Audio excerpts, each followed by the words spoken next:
Hi friends, ഞാൻ ഇസ്രായേലിൽ നിന്നും വിനില്ല.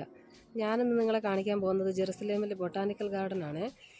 പ്രകൃതി ഭംഗിയൊക്കെ ആസ്വദിക്കാൻ താല്പര്യമുള്ളവർക്ക് കാണാൻ പറ്റിയ നല്ലൊരു മനോഹരമായ സ്ഥലമാണ്. അപ്പോൾ നമുക്ക് ഒരുമിച്ച് കണ്ടാലോ? നമ്മൾ ഗാർഡൻ്റെ ഉള്ളിലേക്ക് പ്രവേശിക്കുമ്പോൾ തന്നെ ആദ്യമായിട്ട് നമുക്ക് കുറച്ച് ചെടികളും പൂക്കളൊക്കെ ഇങ്ങനെ കാണാൻ സാധിക്കും. അതിനുശേഷം നമ്മൾ പിന്നെ കാണുന്ന മനോഹരമായ ഒരു കാഴ്ച എന്ന് പറഞ്ഞാൽ നല്ലൊരു താമരക്കുളമാണ്. അതിൽ ആമ്പൽ പൂക്കളും മറ്റ് ചില ചെടികളൊക്കെ ഉണ്ട്. വളരെ മനോഹരമായിട്ട് കാണാൻ സാധിക്കുന്ന ഒരു കാഴ്ചയാണ്. അതിൻ്റെ ഉള്ളിൽ താറാവുകളൊക്കെ ഇങ്ങനെ നടപ്പുണ്ട്. അങ്ങനെ നല്ലൊരു കാഴ്ചയാണ്. ഈ ജൂൺ മാസത്തിലെ ഈ ഒരു ചൂട് കാലാവസ്ഥയിൽ താമരപ്പൂക്കളൊക്കെ മനോഹരമായിട്ട് വിരിഞ്ഞു നിൽക്കുന്ന കാണാൻ സാധിക്കുക എന്ന് പറയുന്നത് തന്നെ ഒരു വലിയൊരു അതിശയമാണ്. ഇസ്രായേൽ പൊതുവെ പ്രധാനമായിട്ടൊരു വരണ്ട കാലാവസ്ഥയുള്ള ഒരു രാജ്യമാണല്ലോ. ബൊട്ടാനിക്കൽ ഗാർഡൻ പോലുള്ള പ്രത്യേക സ്ഥലങ്ങളിൽ മനോഹരമായ താമരപ്പൂക്കൾ വളർത്തി സംരക്ഷിക്കുന്നത് വലിയൊരു അതിശയമാണ്. ഈ ബൊട്ടാനിക്കൽ ഗാർഡൻ വിനോദസഞ്ചാരികൾക്ക് മാത്രമുള്ള ഒരു സ്ഥലമൊന്നുമല്ല. സസ്യങ്ങളെക്കുറിച്ചുള്ള പഠനത്തിനും ഗവേഷണത്തിനും പരിസ്ഥിതി വിദ്യാഭ്യാസത്തിനുമായിട്ട് ഇവിടെ പ്രത്യേക സൗകര്യങ്ങൾ ഒരുക്കിയിട്ടുണ്ട്. വിദ്യാർത്ഥികളും ഗവേഷകരും ഈ സൗകര്യങ്ങൾ ഉപയോഗിക്കുന്നുമുണ്ട്.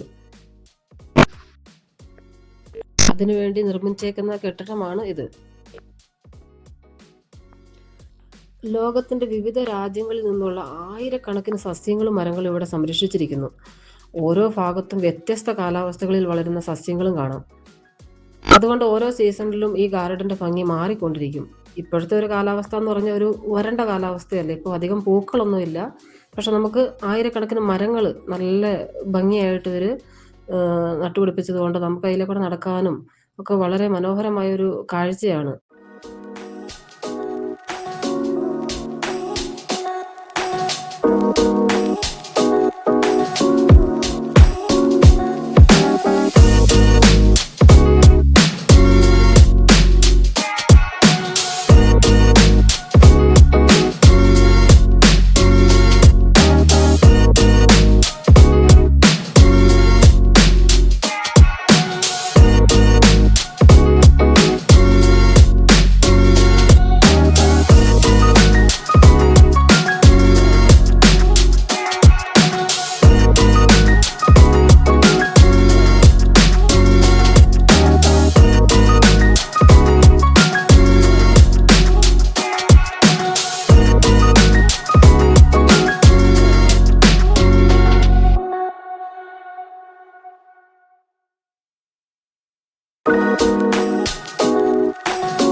ഇപ്പോൾ നിങ്ങൾ കാണുന്നത് മരങ്ങൾക്കിടയിലൂടെ നിർമ്മിച്ചിരിക്കുന്ന ഒരു മനോഹരമായിട്ടുള്ള ഒരു ഉയർന്ന നടപ്പാതയാണ്.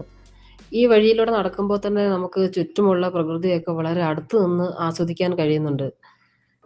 സുരക്ഷയ്ക്കായിട്ട് ഇരുവശങ്ങളിലും കൈവരികളും ഒരുക്കിയിട്ടുണ്ട്. അതുകൊണ്ട് നമുക്ക് പേടിക്കാനൊന്നുമില്ല. പിന്നെ നമുക്ക് ഇതിന്റെ മുകളിൽ കൂടെ നടക്കുമ്പോൾ നമുക്ക് മരങ്ങളുടെ മുകളിലൂടെ നടക്കുന്നതായിട്ടൊരു ഒരു ഫീലിംഗ് വരും നമുക്ക്. അത്ര ഒരു ഭംഗിയാണ്. നല്ല ഒരു എന്താ പറയുക, ഒരു പച്ചപ്പും ശാന്തതയും ഒക്കെ നിറഞ്ഞ ഈ ഭാഗം സന്ദർശകരുടെ ഏറ്റവും ഇഷ്ടപ്പെട്ട സ്ഥലങ്ങളിൽ ഒന്നാണെന്നാണ് എനിക്ക് തോന്നുന്നത്.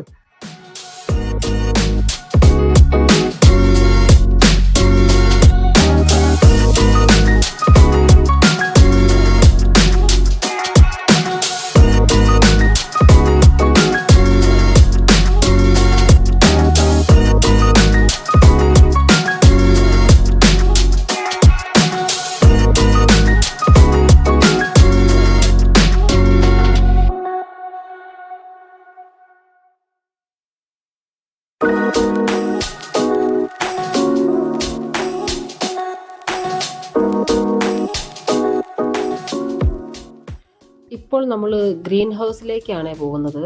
ചില സസ്യങ്ങൾക്ക് പുറത്തുള്ള കാലാവസ്ഥ അനുയോജ്യമല്ലല്ലോ. അത്തരം സസ്യങ്ങളെ സംരക്ഷിക്കാനായിട്ട് പ്രത്യേകമായിട്ട് നിർമ്മിച്ച സ്ഥലമാണ് ഈ ഗ്രീൻ ഹൗസ്. ഇവിടെ സസ്യങ്ങൾക്ക് ആവശ്യമായ താപനിലയും ഈർപ്പവും നിലനിർത്തുന്നു.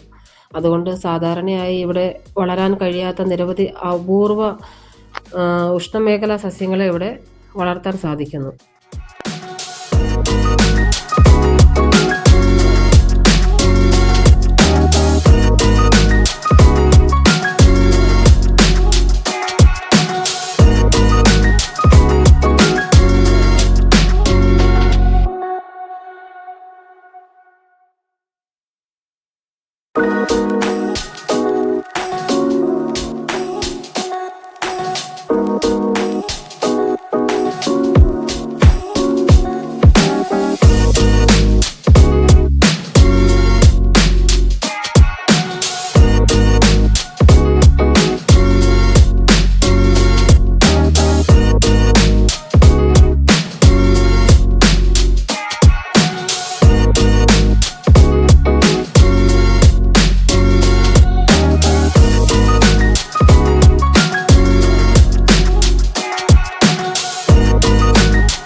പിന്നെ നമ്മളിങ്ങനെ നടന്ന് നീങ്ങുന്നതിൻ്റെ ഇടയ്ക്ക് നമുക്ക് കാണാൻ പറ്റുന്ന ഒരു മനോഹര കാഴ്ച എന്ന് പറഞ്ഞാൽ ഇവിടെ മുന്തിരിയൊക്കെ നട്ടുപിടിപ്പിച്ചിട്ടുണ്ട്. അതിൻ്റെ താഴെ നമുക്ക് ഇരിക്കാനുള്ള സൗകര്യമുണ്ട്. മുന്തിരി അങ്ങനെയൊക്കെ ആയിട്ട് വളരെ മനോഹരമായിട്ട് അങ്ങനെ നമുക്ക് കാണാൻ സാധിക്കുന്നുണ്ട്.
ഈ മണ്ണ് നിറച്ച ചാക്കുകളൊക്കെ കണ്ടോ, വളരെ രസമല്ലേ. ഇവിടെ എന്ന് പറഞ്ഞു കഴിഞ്ഞിട്ടുണ്ടെങ്കിൽ സസ്യപരിപാലനം, തോട്ട നിർമ്മാണം, പരിസ്ഥിതി സംരക്ഷണം തുടങ്ങിയ വിഷയങ്ങളിൽ പരിശീലന പരിപാടികൾ നടത്താറുണ്ടെന്ന്. അപ്പം ചെടികൾ നട്ടു വളർത്തുന്നതിനും പ്രായോഗിക പഠനത്തിനും ഒക്കെ ആയിട്ട് പ്രത്യേക ഭാഗങ്ങളും ഒരുക്കിയിരിക്കുന്നതാണ് ഈ കാണുന്നത്. വഴികളിലൂടെയൊക്കെ നടക്കുമ്പോൾ പ്രകൃതിയുടെ സൗന്ദര്യവും ശാന്തതയും നന്നായി അനുഭവിക്കാൻ കഴിയും കേട്ടോ. നഗരത്തിന്റെ തിരക്കുകൾക്കിടയിൽ ഇത്തരം ഒരു പച്ചപ്പ് കാണുന്നത് തന്നെ വലിയൊരു സന്തോഷമല്ലേ. ഇവിടെ ചെലവഴിക്കുന്ന ഓരോ നിമിഷവും മനസ്സിനൊരു പ്രത്യേക സമാധാനം കിട്ടുന്നുണ്ട്. ജെറുസലേമിൽ സന്ദർശിക്കാവുന്ന മനോഹരമായ സ്ഥലങ്ങളിൽ ഒന്നാണ് ഈ ബൊട്ടാണിക്കൽ ഗാർഡൻ എന്നാണ് എനിക്ക് തോന്നുന്നത്. പ്രകൃതിയെ സ്നേഹിക്കുന്നവർക്കും ശാന്തമായ അന്തരീക്ഷം ഇഷ്ടപ്പെടുന്നവർക്കും ഒക്കെ തീർച്ചയായിട്ടും സന്ദർശിക്കേണ്ട ഒരു സ്ഥലമാണിത്.